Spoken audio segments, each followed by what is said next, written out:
Hello, thank you very much for your time. This is Amir Shakil 5858. I am Ahmed Budnem. Following news headlines have been reported by Asian, African, European, Australian channels and AP, AFP and Reuters news agencies. Now the headlines. UK plan for controlling carbon. Israel hitting hard Beirut with large bombs. Israel also strike Gaza. Typhoon killed many people in Taiwan. French PM speak French. Woman kill husband in Australia. Problems of Kenya. Russia strikes Ukraine. UK and Boris Johnson. Protests in Pakistan. Heavy flood in Bosnia. Now please watch the channels. France 24 correspondents around the world.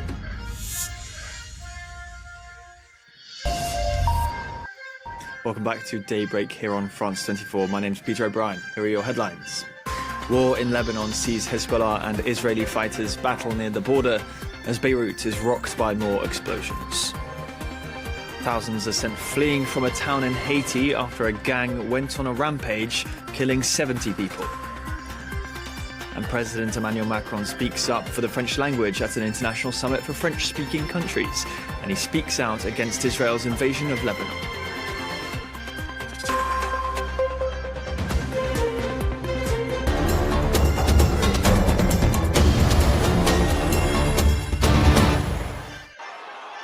Clashes broke out in Nairobi during the public forum of an impeachment motion against Kenya's Deputy President Rigathi Gachagua.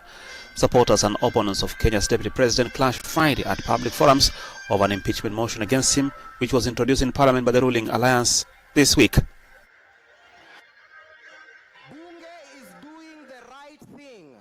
Parliament is doing the right thing. As the Middle East braces for Israeli strikes under what conditions can a negotiated solution prevail overnight, a political analyst on Thursday said the regional conflict was made possible by a long period of failure of diplomacy. Barah Sheban notably advocated boosting the capacity of the Lebanese state.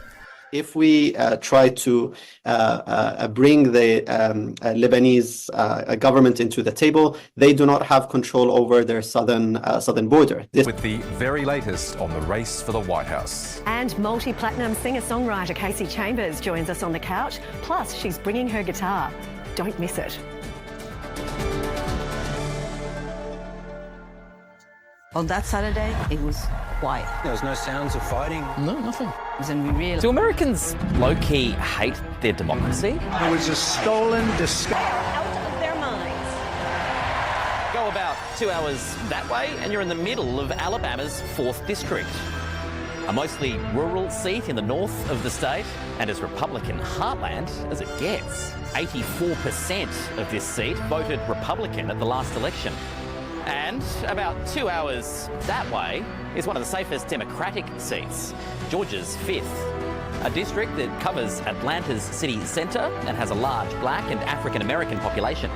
And 2 years ago elected its Democratic representative with 82% of the vote. We're such a foregone conclusion. We're losing. Why would you put the money here? I don't know if things have always been this uncivil. This spot is the perfect example of where America finds itself now.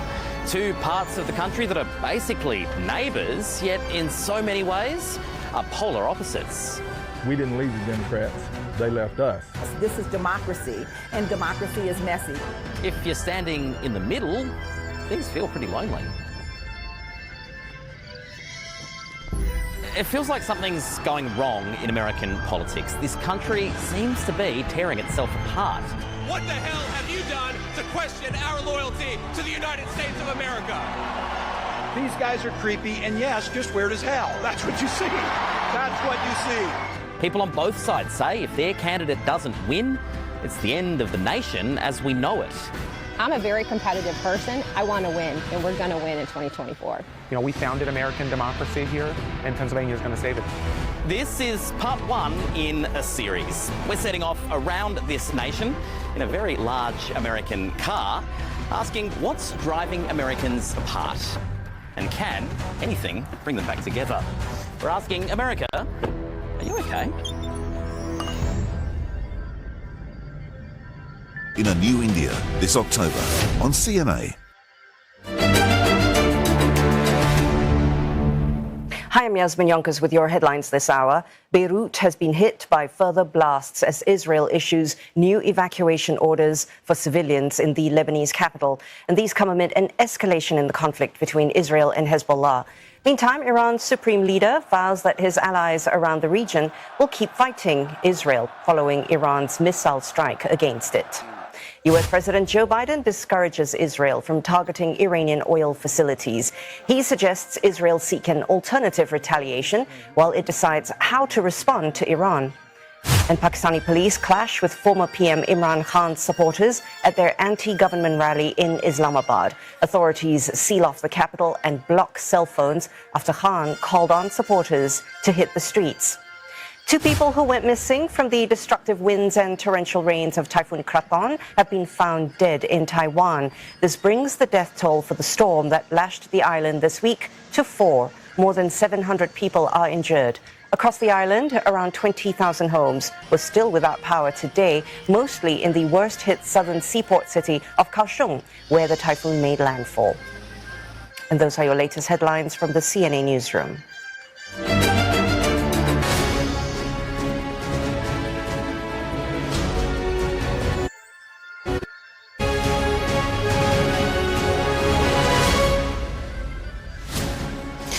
Hello, good morning everyone. It's 6 o'clock on today's show. More blasts in Beirut after Israel issues new evacuation orders. And in sport, Manchester City look to have their start to next season delayed amidst ongoing concerns over player welfare. It's Saturday the 5th of October. Further strikes on Lebanon's capital as Hezbollah says it's fighting Israeli troops on the southern border. The UK charters its final flight to evacuate British citizens from Lebanon. Also ahead, why the UK is at risk of losing its advantage in the race to develop artificial intelligence. If the fascists come down my street, they're going to wish they never came this far east. The musical about anti-far-right protests 88 years ago with themes just as relevant today. And the global running phenomenon that started out with just 13 people celebrates its 20th anniversary. And a moment of history for Hull KR as they reach the Super League Grand Final for the very first time after defeating Warrington Wolves.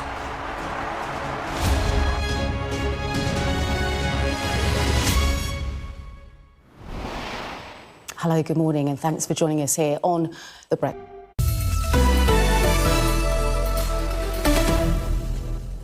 This is DW News, and these are our top stories. Israel says it has killed around 250 Hezbollah fighters since the start of its ground offensive in southern Lebanon. The Israeli army says 9 of its soldiers have been killed. Iran's foreign minister Abbas Araghchi has held talks in Beirut with Lebanon's prime minister as Israel launched strikes against Hezbollah leaders. Iran's supreme leader Ayatollah Khamenei has led Friday prayers in Tehran for the first time in years. He hailed his country's recent missile attack on Israel, saying Tehran would do it again if necessary. He also prayed for the late Hezbollah leader Hassan Nasrallah and defended Hamas's terror attacks against Israel. The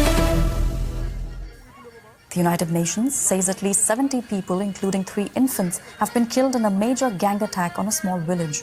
Armed men swept through the area shooting automatic weapons and setting fire to houses and vehicles. More than 3,600 Haitians have died in gang violence just this year. This is DW News from Berlin. You'll find much more on our website at dw.com.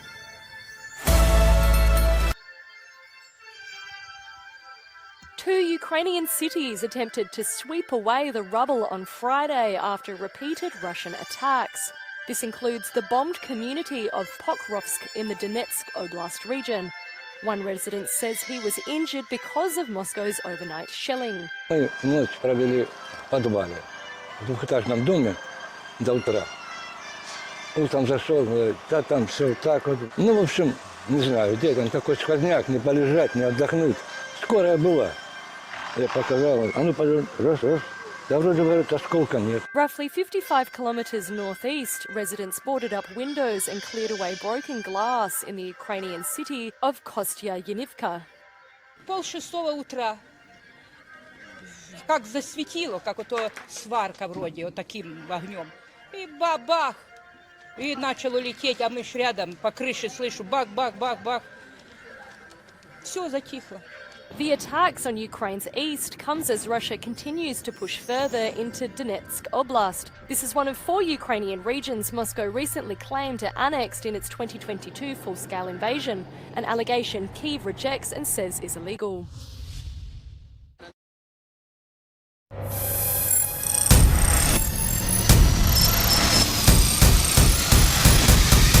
European member states have failed to agree on whether the EU should apply steeper tariffs on China-made electric vehicles.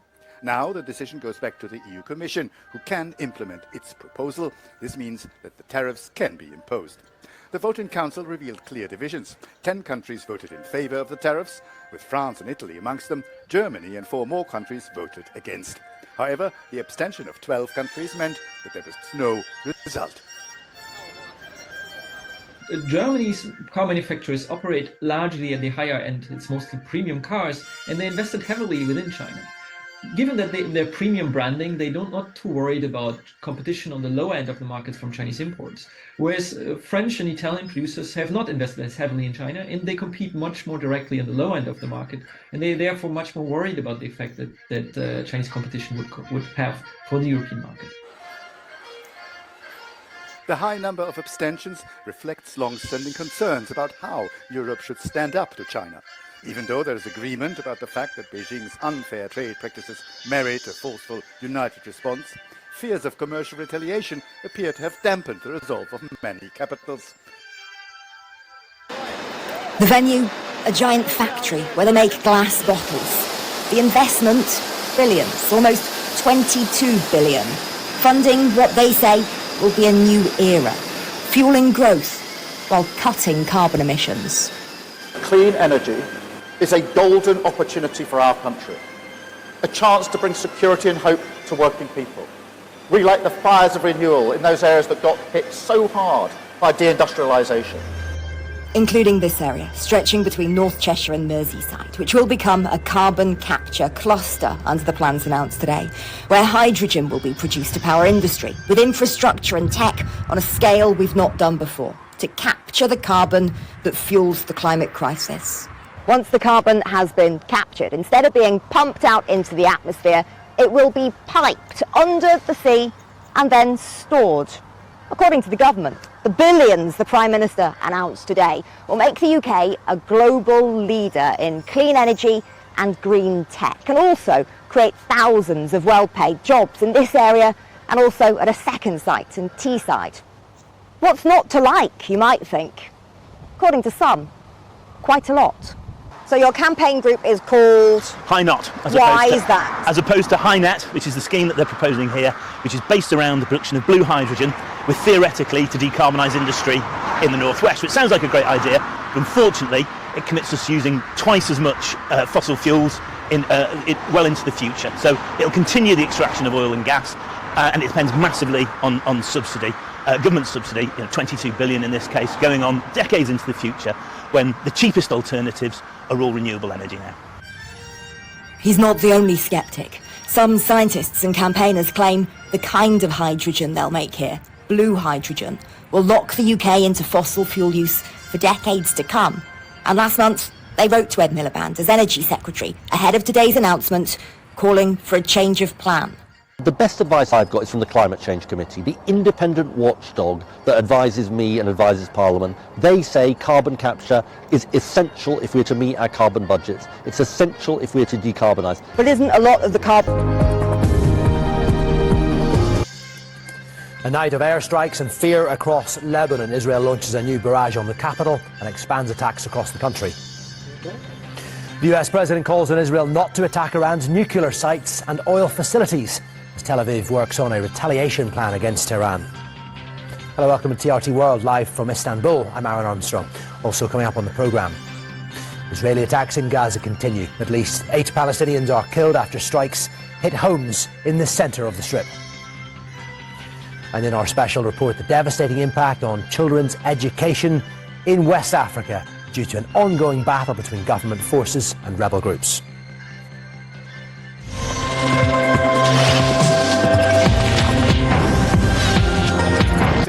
James will be here with the very latest on the race for the White House. And multi-platinum singer-songwriter Casey Chambers joins us on the couch.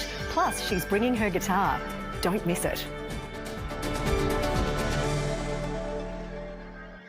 Question Everything is coming back, and I'm picking lucky audience members to come have dinner with me. What is this? Oh, it's a deep fake. Will it tell everyone that there'll be great comedians picking apart some not-so-great news? Yeah, something like that. You can pick one item of mine to take home with you. Just letting you know, 10 a.m. in the kitchen, big announcement. Where's the mud cake? It's not mud cake. Oh, could this day get any worse? There's no mud cake. I'm a partner now, so Ross doesn't make the rules around here anymore. I do. Shall I tell Rosette? No, don't tell Rosette. Do you know what partners do?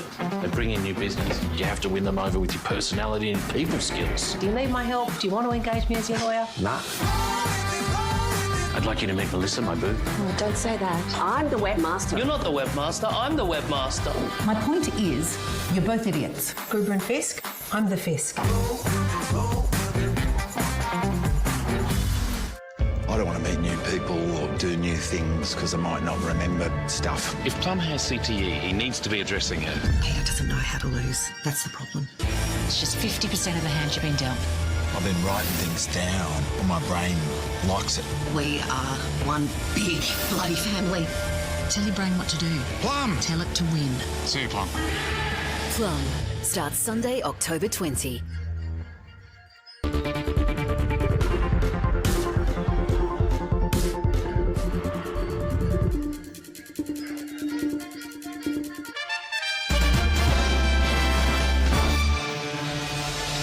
And welcome to ABC News. I'm Meredith Sheehan. A warning to viewers that this story contains graphic details. Police have described the alleged murder and dismemberment of a man in Sydney as bizarre. A 53-year-old Greenacre woman faced court yesterday, charged with the murder of her husband, who was reported missing over a year ago. Victoria Pengilly reports from Greenacre in Sydney's west. This is a really gruesome incident. In July last year, officers were called to this home behind me in Greenacre following reports of a missing 62-year-old man, Mamdou Nufal, who had been missing since May last year. Officers started investigating and they quickly deemed his disappearance as suspicious. On Thursday this week, they arrested the wife of the missing man, 53-year-old Nareem Nufal, who was located at a hospital in Bankstown where she had admitted herself. She was taken to Bankstown Police Station and charged with domestic violence murder. Now, detectives will allege in court that Miss Nufal killed her husband in May last year, over a year ago. Good morning to you. Is the Starmer government trying to reverse Brexit? As he warns, the UK is at risk of losing control. Rachel Reeves is now saying we've got to go back into being a rules taker from the EU. Fears over the Falklands as an emboldened Argentina take advantage of Keir Starmer's Chagos Island surrender. Brits are told to flee Beirut as the government organises more emergency evacuation flights as Israel's offensive intensifies. Despite increasing crackdowns on smoking over the years, why have rates in some boroughs in the UK actually increased? And today marks the annual celebration of cinema's most iconic MI6 agent, Bond, James Bond, as we celebrate the British icon. Good morning. The BBC issue a statement over the future of Match of the Day host Gary Lineker in response to a leaked email seen by the Mail Online, which suggested the presenter's time fronting the flagship show could be at an end. We'll have more later. There's a little bit of rain around today across Scotland and Northern Ireland, but for most, it's a fine day out there and generally the brighter day of the two this weekend. Join me later for a full forecast. Just gone 7 o'clock. Good morning. I'm Stephen Dixon. I'm Ellie Costello, and this is GB News Breakfast. Thank you for sparing your precious time. This is Amir Shakil. Have a good life. Bye-bye.